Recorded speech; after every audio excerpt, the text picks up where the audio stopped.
പല വാർത്താ മാധ്യമങ്ങളിലും ഇപ്പോൾ എബോള എന്നുള്ളൊരു അസുഖത്തിനെ കുറിച്ച് ഡിസ്കസ് ചെയ്യുന്നുണ്ട്. എബോള വൈറസ് വ്യാപനത്തിന്റെ പശ്ചാത്തലത്തിൽ വിമാനയാത്രക്കാർക്ക് മുന്നറിയിപ്പുമായി എമിറേറ്റ്സ് എയർലൈൻ. ആഫ്രിക്കയിൽ വ്യാപകമായി പടരുന്ന എബോള വൈറസാണ് പുതിയ ആശങ്ക. പല ആളുകളും ചോദിക്കുന്നുണ്ട്, എബോള ലോകത്തിനെ പേടിപ്പിക്കുന്ന ഒരു അസുഖമായിട്ട് മാറുമോ, ഇത് വീണ്ടും സ്പ്രെഡ് ആകുമോ എന്നൊക്കെ ചോദിക്കുന്നുണ്ട്. അപ്പം നിങ്ങൾ മനസ്സിലാക്കേണ്ട കുറച്ച് കാര്യങ്ങൾ ഞാൻ വ്യക്തമായി പറയാം. നിങ്ങളൊന്ന് ആലോചിക്കുക, ഒരു ആശുപത്രിയിൽ ജോലി ചെയ്യുന്ന ഒരു നേഴ്സ് രാവിലെ ഡ്യൂട്ടിക്ക് കയറുന്നു. സാധാരണ പനിയുള്ള രോഗിയാണെന്ന് കരുതി ഒരു വ്യക്തിയെ പരിശോധിക്കുന്നു. അത് കഴിഞ്ഞ് കുറച്ച് ദിവസങ്ങൾക്ക് ശേഷം ഈ ഒരു രോഗി മരണപ്പെടുന്നു. ആ നേഴ്സിനും പനി വരുന്നു. അവരെ ചികിത്സിച്ച ഡോക്ടർക്കും ഇതേ രോഗലക്ഷണങ്ങൾ ഉണ്ടാകുന്നു. അങ്ങനെ ഒരു ഗ്രാമത്തിൽ തുടങ്ങിയ ഒരു രോഗം ഏതാനും ആഴ്ചകൾക്കുള്ളിൽ തന്നെ ഒരു രാജ്യത്തിൻ്റെ മുഴുവൻ ആരോഗ്യ സംവിധാനത്തിനെയും തകർക്കുന്നു. ഇത് ശരിക്കും ഒരു സിനിമയിലെ കഥയല്ല, ഇത് നടന്ന ഒരു കഥയാണ്. ഇതാണ് ശരിക്കും എബോളയെക്കുറിച്ച് എനിക്ക് പറയാനുള്ളത്. യഥാർത്ഥത്തിൽ എബോള വൈറസ് ബാധിച്ച് പല പ്രദേശങ്ങളിലും ഇത്തരത്തിൽ റിപ്പോർട്ട് ചെയ്തിട്ടുണ്ട്, പ്രത്യേകിച്ച് ആഫ്രിക്കൻ രാജ്യങ്ങളിൽ. കോവിഡ് കാലത്ത് പലരും മാസ്ക് ധരിക്കാൻ മടിച്ചു. പക്ഷേ എബോള രോഗികളെ ചികിത്സിക്കുന്ന ഡോക്ടർമാർ പലപ്പോഴും മണിക്കൂറോളം ഫുൾ N95 കിറ്റും അതുപോലെ PPEയും ധരിച്ചിട്ടാണ് അവർ ജോലി ചെയ്യേണ്ട ഒരു സാഹചര്യം ഉണ്ടായത്. കാരണം എബോള വളരെ ഡേഞ്ചറസ് ആയിട്ടുള്ളൊരു വൈറസാണ്. ഒരു ചെറിയ ഒരു പിഴവ് വന്നാൽ പോലും ജീവൻ നഷ്ടപ്പെടാൻ സാധ്യതയുള്ള ഒരു വൈറസ് ആയതുകൊണ്ട് നമുക്ക് ഡോക്ടേഴ്സ് ഉൾപ്പെടെ വളരെ പേടിക്കുന്ന ഒരു വൈറസാണ് എബോള.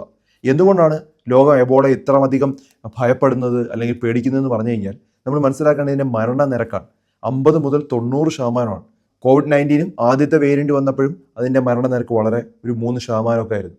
പക്ഷേ ഇതിൻ്റെ ഒരു മരണനിരക്ക് 50 മുതൽ 90%. അതായത് 10 പേർക്ക് രോഗം വന്നാൽ ചില സാഹചര്യങ്ങളിൽ 5 മുതൽ 9 പേർ വരെ മരിക്കാൻ സാധ്യതയുണ്ട്. ഇതിൻ്റെ ഒരു ഗുണം എന്താണെന്ന് പറഞ്ഞാൽ ഇത് ലോകത്ത് ഇപ്പോൾ ഭയപ്പെടുത്തുന്നുണ്ടെങ്കിൽ പോലും നമ്മുടെ രാജ്യങ്ങളിലൊന്നും അമിതമായി റിപ്പോർട്ട് ചെയ്തിട്ടില്ല. ഇപ്പോൾ ലോകാരോഗ്യ സംഘടനയുടെ ഒരു കണക്കനുസരിച്ച് ഇപ്പം ഗൾഫ് രാജ്യങ്ങളാണെങ്കിലും അതുപോലെ ഇന്ത്യയിലൊന്നും ഈ കേസുകളൊന്നും അധികമായിട്ട് റിപ്പോർട്ട് ചെയ്തിട്ടില്ല. അപ്പോൾ ഇത് വന്നു കഴിഞ്ഞാൽ വളരെ ശ്രദ്ധിക്കേണ്ട ഒരു കാര്യം തന്നെയാണ്. വൈറസിൻ്റെ രൂപം പോലും മറ്റ് വൈറസിനെയും കാട്ടും വിചിത്രമാണ്. നമ്മൾ സാധാരണ വൈറസുകളെ കുറിച്ച് കേൾക്കുന്ന സമയത്ത് ഒരു ചെറിയൊരു വട്ടരൂപമല്ലേ മനസ്സിൽ വരുന്നത്. പക്ഷെ എന്നാൽ ഈ ഒരു എബോള വൈറസിൻ്റെ വളരെ വ്യത്യസ്തമായിട്ടുള്ളൊരു രൂപമാണുള്ളത്. മൈക്രോസ്കോപ്പിൽ നമ്മൾ നോക്കുന്ന സമയത്ത് അതൊരു നീണ്ട ഒരു നൂല് പോലെയാണ്, ഒരു വളഞ്ഞൊരു പാമ്പിനെ പോലെയാണ് ശരിക്കും കാണപ്പെടുന്നത്. ചിലപ്പോൾ ഇതിന് ഇംഗ്ലീഷിൽ ഒരു U അക്ഷരം പോലെയും ചിലപ്പോൾ ഒരു കൊളുത്ത് പോലെയൊക്കെ നമുക്ക് കാണാനായിട്ട് കഴിയും. ഇതിന് ഫൈലോ വൈറസ് കുടുംബത്തിൽ പെടുന്ന ഒരു വൈറസ് ആയിട്ടാണ് പറയപ്പെടുന്നത്. ഫൈലോ എന്ന വാക്കിൻ്റെ അർത്ഥം തന്നെ ത്രെഡ് അഥവാ നൂലെന്നാണ്.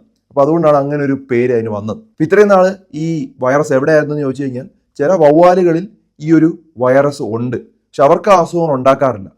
അവയിൽ നിന്ന് ഇത് മറ്റ് ജീവികളിലോട്ട് വരുമ്പോഴാണ് ഇത് പ്രശ്നം. അതൊരു പ്രകൃതിയുടെ ഒരു വിചിത്രമായിട്ടുള്ള ഒരു രഹസ്യമാണ്.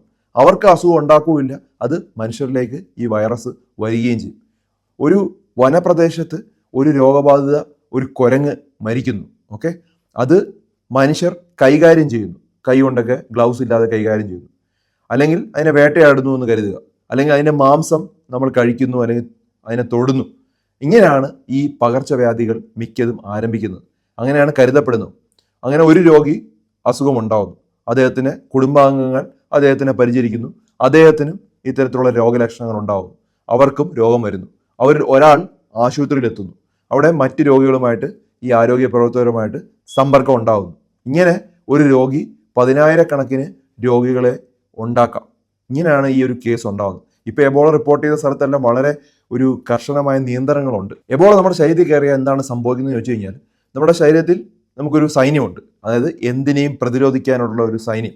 നമ്മുടെ പ്രതിരോധ സംവിധാനം അതിനെ കൺട്രോൾ ചെയ്യാനായിട്ട് നോക്കും. വൈറസുകളെ ആക്രമിക്കുകയാണ് അതിൻ്റെ പ്രധാനപ്പെട്ട ജോലി. പക്ഷേ എബോള വളരെ ബുദ്ധിമാനായിട്ടുള്ള ഒരു വൈറസാണ്. ഇത് നമ്മുടെ ശരീരത്തിനെ ആക്രമിക്കുന്നത് തന്നെ പ്രതിരോധ സൈന്യത്തിനാണ്.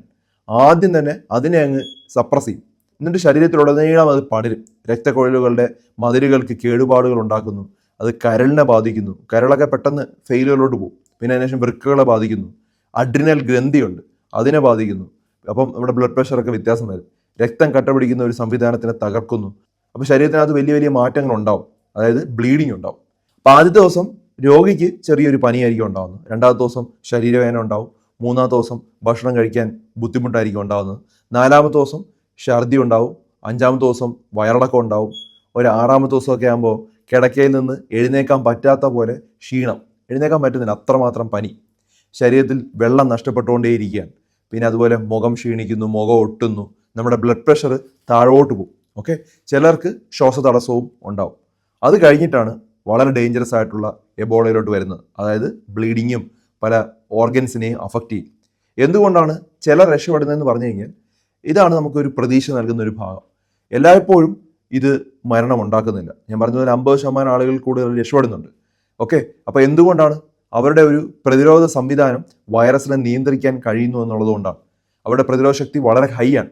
അപ്പോൾ വേഗത്തിൽ ആശുപത്രിയിലെത്തുക, ശരിയായ IV ഫ്ലൂയിഡ്സും മറ്റു കാര്യങ്ങളൊക്കെ എടുക്കുക, രക്തസമ്മർദ്ദം നിയന്ത്രിക്കുക, വൃക്കകളെ സംരക്ഷിക്കുക. ഇതാണ് നമ്മൾ ചെയ്യേണ്ടത്.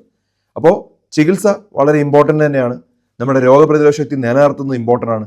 ശരീരത്തിൽ കോൺസ്റ്റൻ്റ് ആയിട്ട് മോശം ആഹാരങ്ങൾ കൊടുത്ത് നമ്മുടെ ശരീരത്തിൻ്റെ പ്രതിരോധ ശക്തിയെ ഇല്ലാതാക്കി വെച്ച് കഴിഞ്ഞാൽ അത് പ്രശ്നക്കാരനാണ്. അപ്പോൾ ഇതിന് ഫലപ്രദമായി ഒരു പ്രത്യേക മരുന്നുണ്ടോ എന്ന് ചോദിച്ചാൽ അങ്ങനെ ഒരു മരുന്നൊന്നുമില്ല. പക്ഷേ നമുക്ക് സപ്പോർട്ടീവ് ട്രീറ്റ്മെൻറ്റ് കൊടുത്ത് റെഡിയാക്കാനായിട്ട് കഴിയും. പക്ഷേ ഒരു കേസ് റിപ്പോർട്ട് ചെയ്ത് കഴിഞ്ഞാൽ അവരെ ചുറ്റിപ്പറ്റിയിട്ടുള്ള ആളുകളെ ക്വാറന്റൈൻ ചെയ്യും.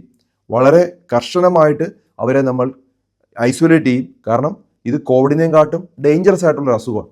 ഈ എബോള രോഗിയുടെ ഏറ്റവും വലിയ പ്രശ്നം എന്ന് പറഞ്ഞാൽ നമുക്ക് ഡോക്ടർക്കും വളരെ സുരക്ഷ ഉറപ്പാക്കണം. കാരണം രോഗിയെ രക്ഷിക്കാനാണ് ഡോക്ടറും നഴ്സുമാരും എല്ലാവരും ഉള്ളത്. 2014 ഈ ഒരു പകർച്ചവ്യാധി ഉണ്ടായ സമയത്ത് 100 കണക്കിന് ആരോഗ്യ പ്രവർത്തകർക്കാണ് രോഗം ബാധിക്കുന്നതും മരണമുണ്ടാവുകയും ചെയ്തത്. പലർക്കും ജീവൻ നഷ്ടപ്പെട്ടു. അപ്പോൾ അതുകൊണ്ട് തന്നെ എബോള ഒരു രോഗിയെ മാത്രമല്ല മുഴുവൻ ആരോഗ്യ സംവിധാനത്തിനെയും തകർക്കാൻ കഴിയുന്ന ഒരു വൈറസാണ്. അപ്പോൾ അതുകൊണ്ട് തന്നെ ഡോക്ടേഴ്സും നഴ്സുമാരും വളരെ കെയർഫുൾ ആയിട്ടാണ് ഇത്തരം രോഗികളെ മാനേജ് ചെയ്യുന്നത്. ഇത് ഭാവിയിൽ ലോകത്തിനൊരു ഭീഷണിയാകുമോ എന്ന് ചോദിച്ചു കഴിഞ്ഞാൽ ഇതാണ് എല്ലാവരും ഭയപ്പെടുന്ന ഒരു കാര്യം. നമ്മളെല്ലാവരും പേടിച്ചുകൊണ്ടിരിക്കുന്ന ഒരു കാര്യവും അത് തന്നെയാണ്. കാരണം വൈറസ് എന്ന് പറയുന്നത് പ്രകൃതിയിൽ നിലനിൽക്കുകയാണ്, ഇപ്പോഴും ഉണ്ട്. അതൊരു പൂർണ്ണമായിട്ടും ഇല്ലാതായിട്ടുമില്ല. അപ്പോൾ അതുകൊണ്ട് ഒരു പുതിയൊരു പകർച്ചവ്യാധി ഉണ്ടാകാനായിട്ടുള്ള ഒരു സാധ്യത ഇപ്പോഴും നമുക്ക് തള്ളിക്കളയാനായിട്ട് കഴിയില്ല. പക്ഷെ ഇന്ന് ലോകത്ത് ഉള്ള അഡ്വാൻറ്റേജ് എന്തൊക്കെയെന്ന് പറഞ്ഞു കഴിഞ്ഞാൽ ലോകം തയ്യാറാണ്. മെച്ചപ്പെട്ട ലാബുകളുണ്ട്, വേഗത്തിലുള്ള പരിശോധനകളുണ്ട്, അതുപോലെ തന്നെ വാക്സിനുകളൊക്കെ കണ്ടെത്താനുള്ള ഒരു സൗകര്യങ്ങളുണ്ട്. പിന്നെ അന്താരാഷ്ട്ര നിരീക്ഷണ സംവിധാനങ്ങളൊക്കെ നമുക്കുണ്ട്, ക്വാറന്റൈൻ ചെയ്യാനുള്ള സൗകര്യമൊക്കെ ഉണ്ട്. പക്ഷേ നമ്മൾ മനസ്സിലാക്കേണ്ടത് നമ്മുടെ പ്രതിരോധ ശക്തി എപ്പോഴും നമ്മൾ നല്ലവണ്ണം മെയിൻറ്റെയിൻ ചെയ്യുക. 7 മണിക്കൂർ മുതൽ 9 മണിക്കൂർ ഉറങ്ങുക. ഓരോ 25 കിലോയ്ക്കും 1 ലിറ്റർ വെള്ളം എന്നുള്ള രീതിയിൽ വെള്ളം കുടിക്കുക. പച്ചക്കറികൾ എല്ലാ ദിവസവും ഒരു കൈക്കുമ്പിളിലുള്ള രീതിയിൽ കഴിച്ചുകൊണ്ടേയിരിക്കുക. ഉറക്കവും സ്ട്രെസ്സും നമ്മുടെ ശരീരത്തിന് ഉണ്ടാക്കുന്ന പ്രശ്നങ്ങൾ നമ്മൾ അണ്ടർ എസ്റ്റിമേറ്റ് ചെയ്യുകയാണ്. അത്രമാത്രം പ്രശ്നങ്ങളാണ് ഉണ്ടാക്കുന്നത്. ഇനി ചെയ്യേണ്ടത് എല്ലാ ദിവസവും വ്യായാമം ചെയ്യുക. ഒരു 30 മിനിറ്റ് വ്യായാമം ചെയ്യുന്നത് നമ്മുടെ ശരീരത്തിലെ പല ഇൻഫ്ലമേഷനും പല അസുഖങ്ങളും തടയാൻ വേണ്ടി ഹെൽപ്പ് ചെയ്യുന്നതാണ്. അതുപോലെ മദ്യപാനവും പുകവലിയും നമ്മൾ സ്റ്റോപ്പ് ചെയ്യുക. കാരണം നമ്മൾ വാക്സിൻ അല്ല ഈ അസുഖങ്ങളെ തടയുന്നത്, നമ്മുടെ പ്രതിരോധ ശക്തിയാണ്. ഇപ്പം നമ്മൾ ഈ പുകവലിയും അതുപോലെ മദ്യപാനവും ചെയ്ത് നമ്മുടെ ശരീരത്തിൽ ഓരോ ഓർഗനെയും ഇല്ലാതാക്കിയാൽ ഇത്തരത്തിലുള്ള വൈറസുകൾ വരുന്ന സമയത്ത് നമ്മുടെ ശരീരത്തിൽ കൂടുതൽ പ്രശ്നങ്ങൾ ഉണ്ടാക്കും. ഈ കാര്യങ്ങളാണ് നമ്മൾ ശ്രദ്ധിച്ചിരിക്കേണ്ടത്. ഇപ്പം ഭയപ്പെടേണ്ട ഒരു സാഹചര്യവും ഇല്ല. എബോള നമ്മുടെ രാജ്യങ്ങളിലൊന്നും എത്തിയിട്ടില്ല. പക്ഷേ ഈ അസുഖത്തിനെ കുറിച്ച് സംസാരിക്കാവോ എന്ന് ചോദിച്ചത് കൊണ്ടാണ് പറഞ്ഞത്. എനിക്കും വളരെ പേടിയുള്ള ഒരു അസുഖം തന്നെയാണ് എബോള. എബോള നമ്മുടെ നാട്ടിലൊന്നും വരരുത് അല്ലെങ്കിൽ വരാതിരിക്കണം എന്ന് തന്നെയാണ് നമ്മുടെ എല്ലാ ആഗ്രഹം. ഇപ്പോൾ ഗൾഫ് രാജ്യങ്ങളിലെല്ലാം എബോള റിപ്പോർട്ട് ചെയ്ത ചില ആഫ്രിക്കൻ രാജ്യങ്ങളിൽ നിന്ന് വരുന്ന ആളുകളെ വളരെ നിരീക്ഷിക്കുന്നുണ്ട്. അതുപോലെ അത്തരത്തിലുള്ള എബോള സ്പ്രെഡ് ചെയ്ത രാജ്യങ്ങളിൽ നിന്നും പോകരുതെന്നുള്ള ഇപ്പോൾ ഒരു കർശനമായ നിർദ്ദേശങ്ങളും ഇപ്പോൾ വന്നിട്ടുണ്ട്. അപ്പോൾ അതുകൊണ്ടാണ് ഇത്തരത്തിലുള്ള കാര്യങ്ങൾ ഇപ്പോൾ സോഷ്യൽ മീഡിയയിലും അതുപോലെ വാർത്താ മാധ്യമങ്ങളിലും ചർച്ച ചെയ്യുന്നത്. പക്ഷെ നമ്മൾ അറിഞ്ഞിരിക്കേണ്ട എല്ലാ കാര്യങ്ങളെയും കുറിച്ച് ഞാൻ ഡീറ്റെയിൽ ആയിട്ട് പറഞ്ഞിട്ടുണ്ട്. നമ്മുടെ രോഗപ്രതിരോധ ശക്തിയെ നമ്മൾ നിലനിർത്തുകയാണ് ഏറ്റവും ഇമ്പോർട്ടൻറ്റ്. ഇത്തരത്തിലുള്ള രോഗങ്ങളെല്ലാം ചെറുക്കണമെങ്കിൽ ഇത്തരത്തിലുള്ള കാര്യങ്ങൾ ശ്രദ്ധിച്ചുകൊണ്ടേയിരിക്കുക. കോവിഡ് മുതലേ ഞാൻ പറഞ്ഞുകൊണ്ടിരിക്കുന്ന സെയിം കാര്യമാണ് റിപ്പീറ്റ് ചെയ്തത്. നമ്മുടെ രോഗപ്രതിരോധ ശക്തിയെ നമ്മൾ നിലനിർത്തുകയും നമ്മുടെ ആരോഗ്യത്തിന് വേണ്ടി നമ്മൾ എന്നും ഫോക്കസ് ചെയ്യുകയും ചെയ്യുക.